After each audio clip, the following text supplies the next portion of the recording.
Hey guys, so it is spring, almost summer, and we know that most of you are going to be hitting the road, going on some road trips, or you just travel a lot for work like I do. So we wanted to do a quick video of just some things that are essential to either look out for on your car, either before you get on the road, or some things that you should always have in your car just to make sure that you're safe. Some of the stuff that I have is winter related, but some of the stuff is also summer related and just good to have in your car all the time. So I'm going to show you a little bit about what I always do.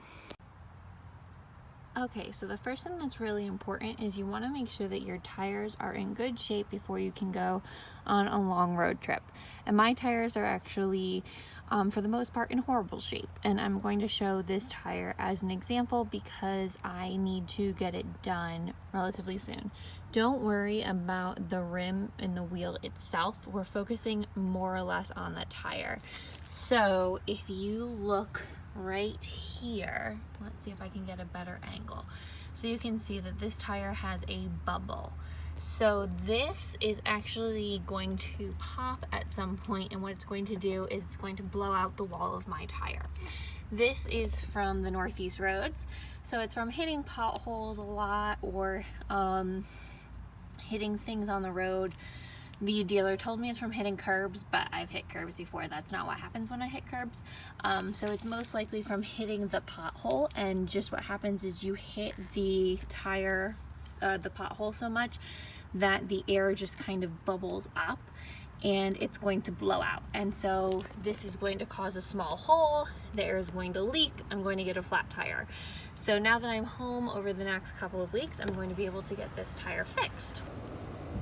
So here's an example of what a good tire looks like. So as you can see, there's no bubbles, and the treads are actually really good on this tire because I just got this one replaced. I travel a lot for work, so I'm constantly getting new tires.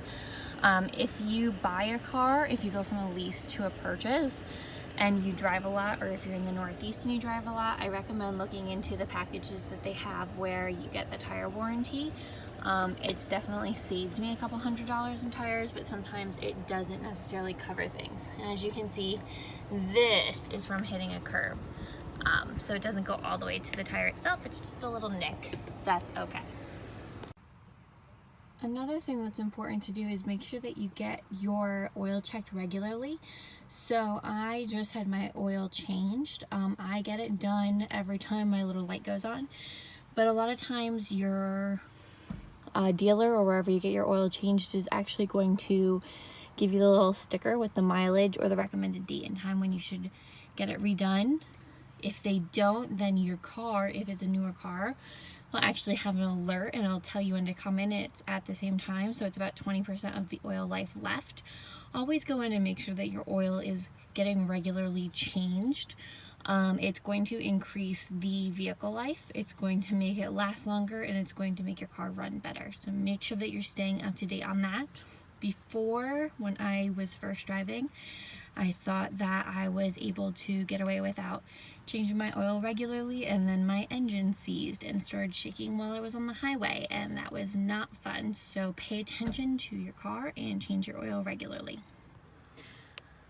Okay, now for the fun stuff. So please pardon my messy car. As I mentioned, I travel for work, so I am constantly living out of my car. I travel about 3 to 4 days a week, but this is the fun stuff. So this is actually right behind my driver's seat, and in the back seat is actually some non-perishable emergency snacks. So these are some breakfast bars. They're the Kind brand. And I purposely keep them behind my seat so that I am not tempted to reach for them when it's not an emergency. Out of sight, out of mind. If I could see them, I would eat them all the time. I also have an umbrella back here, obviously for the rain, and I also have one that is underneath the passenger seat that I use more regularly, but this one is in case of emergencies. And then I also have a blanket in here. And so the reason why you keep a blanket in your car, I mean, there's a lot of reasons. One is so that if you are stranded and it's cold, you have something to keep yourself warm. The other is if you need to get out of your car and change a tire or lay on the ground, you have something to lay on, there's cushioning. There's a lot of reasons to keep a blanket in your car. This one is from my job, so you just want to make sure that you have something available. So this one's my inside the car blanket. And then this is my water bottle, and there's a few reasons why I keep this one here. So this is a glass water bottle, and it's important to have glass instead of plastic. The reason for glass is because if it gets hot in your car, which is going to, your car is going to increase the temperature, you don't want to have a plastic water bottle because it's going to make your water taste gross. There's a lot of chemical byproduct that comes off with heat and plastic, so glass is safer.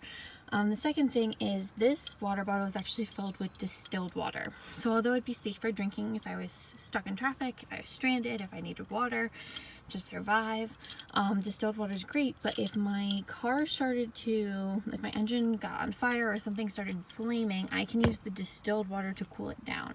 So it's a 2-for-1. It's going to help me survive, but it's also going to help my car.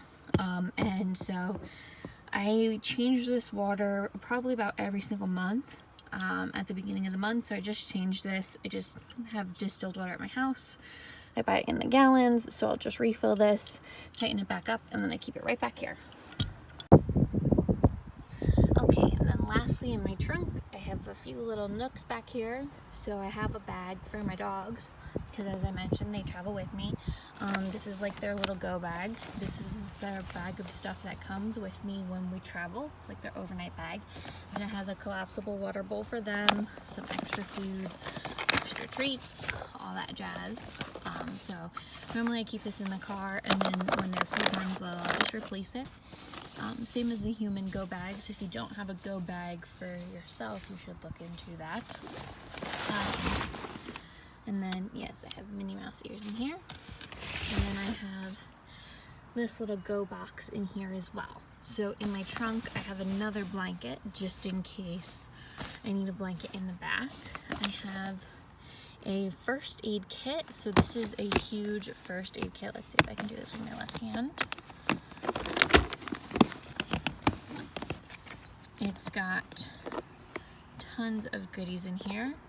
We have an array of bandages, we have some gauze, gloves, butterfly kits, some Motrin. So this is good for me if I ever get into an accident or need to administer medical attention on myself, but I'm also first aid certified, so if for some reason I come across a situation on the side of the road and I need to just administer first aid before the professionals and the EMTs get there, I can assist as well. So I try and keep a bigger first aid kit probably than normal in here. I also have a pair of sneakers in my bag. One, I wear a lot of heels, so sometimes it just feels nice to be able to switch out my heels, put on sneakers and drive, and then I have a pair of socks in here as well. But just in the event of an emergency, sometimes if I'm going into a cooler climate, I want to just kind of change my shoes. If I need to make a quick exit and run somewhere, I have appropriate shoes. They're not the best running shoes. Truthfully, they're not even the best shoes. I think I bought them because my feet were hurting one day, so they were a cheap buy, but they're good for emergency shoes. And then ladies, just in case, you always have to be prepared. So I have some hair scrunchies and an emergency feminine product back here as well. Just in case, like I said, this is my emergency stash. And then underneath here is where my spare tire, my jack, my wrench is. I will be honest, I have AAA. I pretty much call AAA whenever I need something. I think I've only had to change a tire once, and it was in front of a residential area, so a nice man came out with his son and helped me change it. And then I live in the Northeast, so I have a foldable shovel. And I will keep this in my back seat even in the summer. Or in my trunk even in the summer. I do not take it out. I think I bought this at the Christmas tree shop. It was $10. Yep. Best $10 I've ever spent, because sometimes when I'm traveling I don't anticipate snow, and so it's just always good to have that in my trunk with me. And so that's a little bit about just how I like to prepare to travel. I'm sure that I'm missing some things. I know I don't have jumper cables. I've never had to jump my car. Like I said, I have AAA. So if I've ever had a dead battery, which I did, I just had AAA come out and start my car. And then it turned out that my battery was dead, so they just replaced my battery for me. I usually just call them. I know that there's other things that I'm missing, but if you have any other tips or things that you think would keep people safe in the car, please let us know. I always love to find things that are going to keep me safe when I'm traveling the road. I do it a lot. But share with us, share with everybody so that we can all be safe when we're hitting the road this summer. Thanks.